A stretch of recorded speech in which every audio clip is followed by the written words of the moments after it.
नमस्कार। धाकड़ बेटी की एक और कड़ी के साथ हम हाजिर हैं। इस कार्यक्रम के ज़रिए हमारी कोशिश ये रहती है कि अपने देश की उन बेटियों, महिलाओं से आपकी मुलाकात करवाएँ, जो एक तरह से प्रेरणा का स्रोत हैं हम सबके लिए। और वो ऐसी मिसाल कायम करती हैं कि वो अपने साथ-साथ अपने समाज के आस-पास के लोगों की मदद करती हैं और अपने परिश्रम और अपने जो उनका योगदान है समाज के प्रति, उसको हम आप सबके सामने रखते हैं।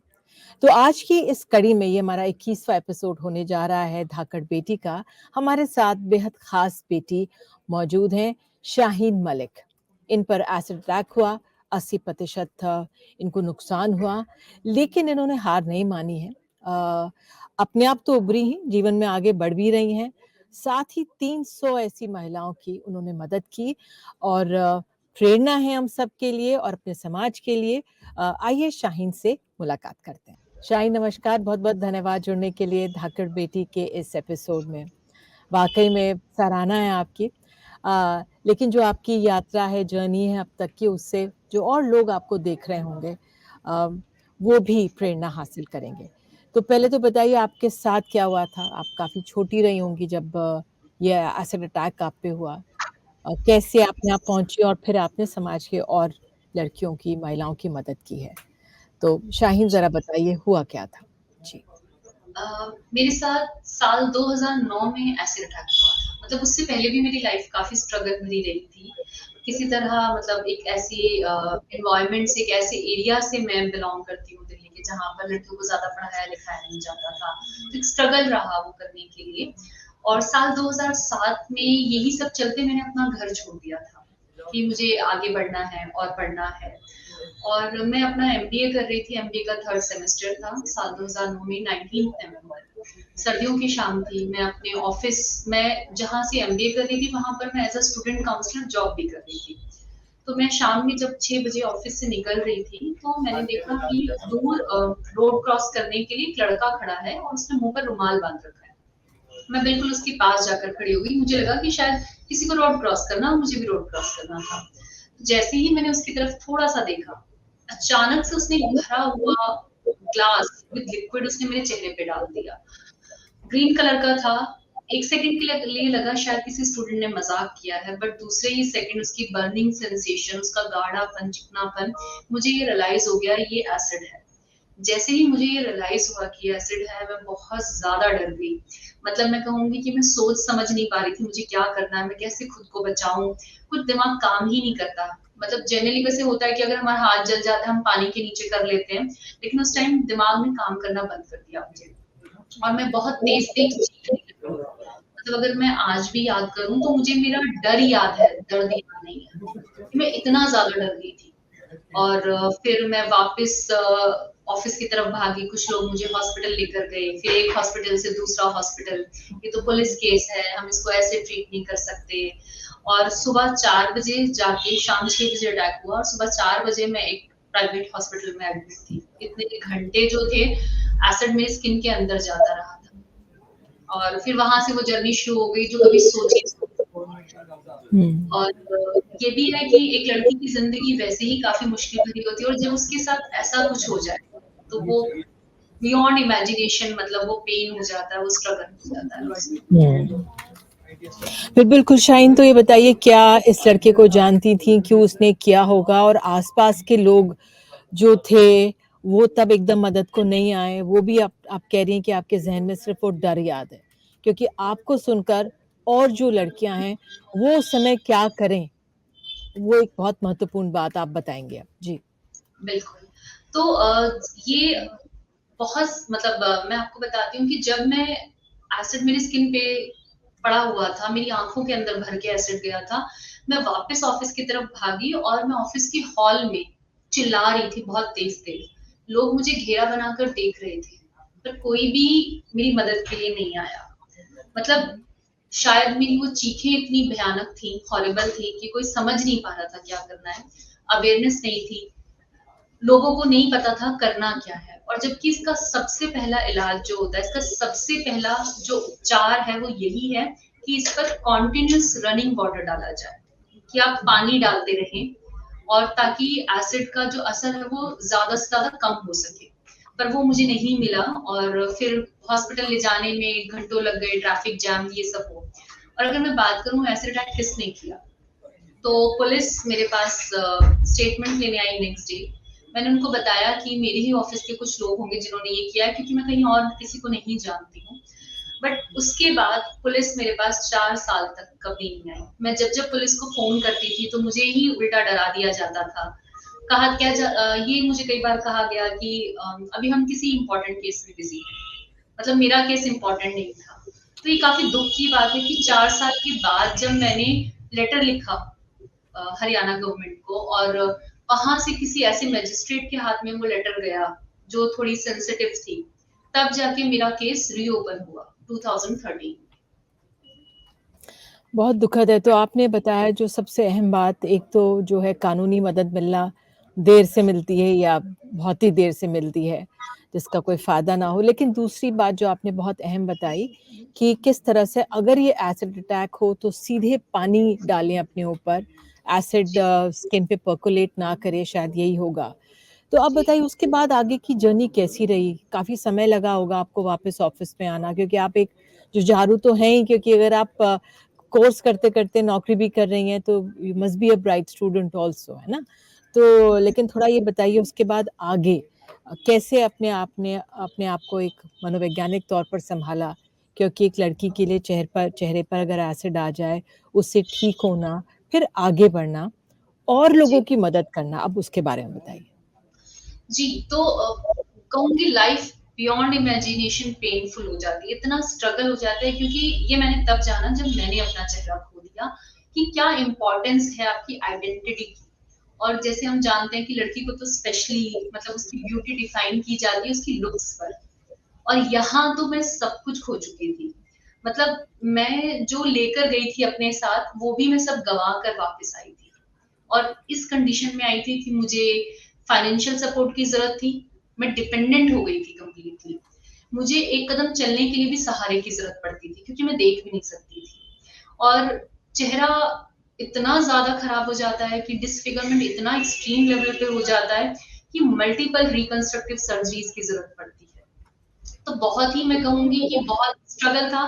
फिर वो जो साइकोलॉजिकल ट्रॉमा होता है, कि आपकी आइडेंटिटी आपसे छीन ली गई। मतलब क्यों मेरे साथ ऐसा हुआ? बहुत सारे सवाल थे कि क्यों मेरे साथ ऐसा हुआ? मेरे साथ ही क्यों हुआ? मैंने ऐसा क्या किया था? हम वो सारी हुँ, चीज़ें सोचने लग जाते हैं। तो हुँ, पर लेकिन कोई अवेयरनेस नहीं थी एसिड अटैक को लेकर, कोई कानून नहीं थे, कोई कॉम्पेंसेशन की बात नहीं करता था, कोई इलाज की बात नहीं थी, सब कुछ खुद से करना था। तो एक मिडिल क्लास फैमिली के लिए वो सब मैनेज करना बड़ा मुश्किल था, और वो भी एक ऐसी लड़की जो घर छोड़कर चली गई, ठीक है? तो दोबारा से आना बहुत स्ट्रगल भरा था। काफ़ी साल लगे मुझे, मतलब मैं कहूँगी कि मैं 4 साल आइसोलेशन में थी, 2009 हुँ, से लेके 2013, कि मेरे साथ क्यों हुआ? मैं क्या करूँगी? हुँ, 100-100 रुपए हुँ, के लिए डिपेंडेंट हो गई थी मैं। और हुँ, हुँ, लाखों का खर्चा था मेरे इलाज में, मेरी दवाइयों में। मेरी एक आँख बची है, इसके लिए भी मुझे लाइफ लॉन्ग ट्रीटमेंट चाहिए। मतलब वो पूरी हुँ, लाइफ चलेगा मेरा। और आप जो ये मेरा चेहरा देख रहे हैं, ये 25 सर्जरी के बाद है। तो आप सोच सकते हैं कि वो कैसा कितना ज़्यादा हुँ, एक्सट्रीम डिसीज़न था। बट 2013 में मुझे ये रियलाइज़ हुआ कि ऐसे तो ज़िंदगी नहीं चल सकती, मुझे ऐसी ज़िंदगी हुँ, तो नहीं चाहिए। तो मैं क्या करूँ? तो सोचा कि कुछ तो करना पड़ेगा। एक रिसेप्शनिस्ट की जॉब भी मेरे लिए ड्रीम जॉब बन गई थी, क्योंकि मेरा चेहरा देख के तो मुझे कोई नहीं रखना चाहेगा। तो लेकिन हुँ, मैंने घर से बाहर कदम निकाला। मैं जहाँ जाती थी, मेरा जाना हॉस्पिटल ही होता था, तो मैं वहाँ सबको बोलती थी, "कोई जॉब हो तो मुझे बताना, कोई जॉब हो तो मुझे बताना।" तो फॉर्च्यूनेटली मुझे एक जगह से कॉल आया, मैं अच्छे से फाइल मेंटेन करके लेके गई थी, उन्हें काफ़ी ठीक लगा और मुझे फर्स्ट अपॉर्च्युनिटी मिली। तो एक छोटी-सी सैलरी मुझे मिली, बट वो मेरे लिए बहुत बड़ी बात थी कि सब बिल्कुल, कुछ बिल्कुल। देने के बाद मुझे कुछ मिल रहा था। तो वहाँ से जर्नी स्टार्ट हुई। मैंने दूसरे एसिड अटैक सर्वाइवर्स के साथ काम करना शुरू किया। तब मुझे ये लगा कि मैं अकेली नहीं हूँ, कि बहुत सारी लड़कियों के साथ हुआ है, और मैं क्या कर सकती हूँ इनकी लाइफ में चेंज लाने के लिए। मुझे खुद तो अपनी लाइफ बदलनी है, पर इनके लिए भी करना है। एक चीज़ थी कि एक और चीज़ जो मुझे बहुत ज़रूरी लगी बतानी, कि आप आपकी लाइफ में ऐसा मोड़ आ जाता है कि आपको कोई चीज़ खुशी नहीं देती। कि ना मेरा अच्छा कपड़े पहनने का मन करता था, ना कहीं जाने का मन करता था, ना किसी से बात करने का, सब कुछ खो गया था। तो फिर वहीं पर जब मैंने काम करना शुरू किया कुछ एसिड अटैक सर्वाइवर्स की ट्रीटमेंट के लिए, कि एक ऐसा केस हुआ था कि जिसमें हुँ, 6 फैमिली मेंबर पर एसिड अटैक हुआ था। 6 महीने से बच्चे के लेकर 60 हुँ, साल की एज तक के लोग थे उसमें। हुँ, तो उस केस में हमने क्या किया कि उनका ट्रीटमेंट करवाया बेस्ट प्राइवेट हॉस्पिटल में under the hmm, supreme court guidelines. मतलब वो पहला ऐसा केस था जो इंडिया में ट्रीट किया जा रहा था। उनको हुँ, ट्रीटमेंट दिलवाया, उनको कॉम्पेंसेशन दिलाया। तो जब ये सब किया तो मैंने खुद में एक सुकून महसूस किया। पहली बार बिल्कुल। मुझे कुछ अच्छा लग रहा था कि जी, शायद मैं कुछ कर सकती हूँ। तो देन आई रियलाइज्ड कि ये एक ऐसी चीज़ है एसिड अटैक के बाद जिसने मुझे आज खुशी दी है। तो मुझे लगा कि वो एक रास्ता मुझे मिल गया कि मुझे इसी फील्ड में आगे बढ़ना है और मुझे यही काम करना है कि जो चैलेंजेस मैंने अपनी ज़िंदगी में फेस किए, जो स्ट्रगल मैंने झेले हैं, चाहे वो मेडिकल है, फाइनेंशियली है, लीगल बैटल है मेरी, ठीक है? तो वो सब किसी और सर्वाइवर के लिए मैं आसान बना सकूँ, बिल्कुल। उनको रिलीफ प्रोवाइड कर सकूँ। तो वहाँ से लगा और तब से सोशल वर्क में जुड़ गई। बहुत खूब।